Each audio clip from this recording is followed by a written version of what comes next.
If your child's refusing to go to school, or maybe they're experiencing school distress because of an undiagnosed or diagnosed disability, you're likely wondering to yourself, how on earth can I get some support with this?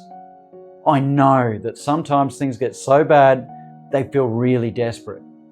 Maybe someone's told you, just apply to the NDIS, like it's as simple as just clicking a button and boom, support delivered. If only. Here's the truth, the NDIS can be a real game changer for families. It can provide funding for therapy, behaviour support, mentoring, parent coaching, even support workers to help your child build confidence in the community again. I have also seen families use it with helping with transport to and from school. But the NDIS is by no means the only way to get support. In this video, I'll break down how to access the NDIS specifically for school refusal, without losing your mind or your weekends trying to navigate the paperwork. I'll also talk about what are some of the other support options if they don't currently meet the threshold for NDIS support, or you're worried about some of the future changes that have been proposed by the federal government. If you're new here, I'm Brendan from The Guided Path, a Brisbane-based NDIS provider providing telehealth across Australia. I've worked in schools for over 20 years as a guidance officer and a teacher. We specialise in supporting school refusal and young people with complex needs. It is true that the government has proposed changes to the NDIS, but I have been listening to what the government's saying, and it's certainly not as bad as what some of the news articles are indicating. Some people are saying things like they're going to remove autism altogether from the NDIS. That seems unlikely, but it is clear that the NDIS isn't going away for people with extensive needs. If your child's needs don't meet the threshold for NDIS support, don't panic. There is other support options available, like a mental health care plan through a GP that'll give 10 subsidised therapy sessions through Medicare. Sometimes you can access private health that covers things like psychology and OT. There is the option of paying up front. There's also a lot of support that can be provided through the school with the right advocacy. Let's discuss getting NDIS support if your child is eligible, because it's definitely worth the effort if it's available to your child. Step 1. Get the right diagnosis and frame it clearly. The NDIS doesn't fund school refusal or school can't. It funds disability-related functional impairments. So we need to translate what's happening into the language that gets them funded support. This means a clinical diagnosis of a lifelong condition, such as intellectual disability, autism, ADHD, psychosocial disabilities are just some of the long list of disabilities that are currently supported. You need clear evidence that your child's functional capacity is impacted. For example, they're not leaving the house, they're not attending school, they're needing constant supervision. Your GP is your gateway here. Ask them to refer you to a paediatrician or a psychologist for an assessment. And yes, waiting lists are wild, so start now.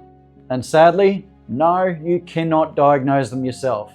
Doesn't matter if you've spent 200 hours in Facebook groups or you know the DSM-5 better than your doctor. How to get that appointment faster? Easier said than done, right? With waitlists across Australia spanning for months, here's what I recommend to move faster, even in the public system. Ring around. Call multiple providers, both public and private, rather than just waiting on a single referral. Ask to go on cancellation lists. When you're talking to the doctor's office, speak clearly and kindly.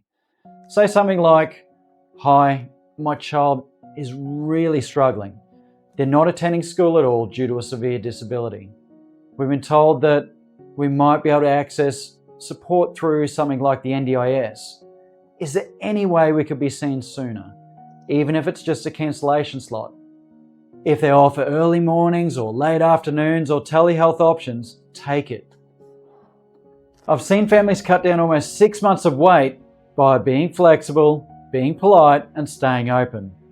And while you might feel like your full-time job's now receptionist telemarketer, every phone call gets you one step closer to the support your child truly deserves. Step 2, collect real-life evidence of the impact. This is the golden stuff that the NDIS really cares about. It's not about how distressed they are, it's about what they can't do without support.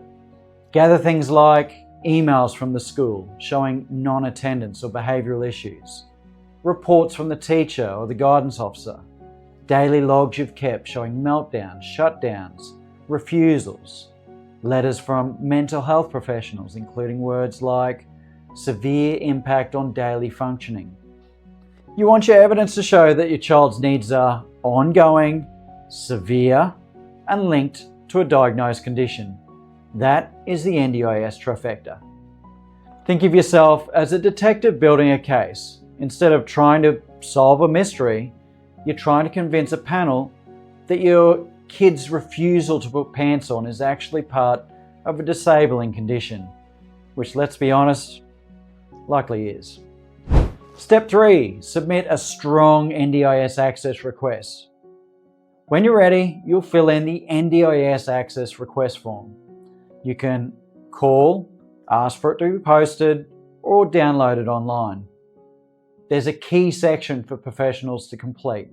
This is where your GP, psychologist, or paediatrician writes how the diagnosis causes impairments in things like communication, mobility, self-care, social interaction, even learning. Don't leave this part to chance. Give them examples. You're not being pushy, you're being clear. The more specific, the better. To make this really easy, I've got a free NDIS access guide you can download to help you prepare this whole application. It's linked below in the description.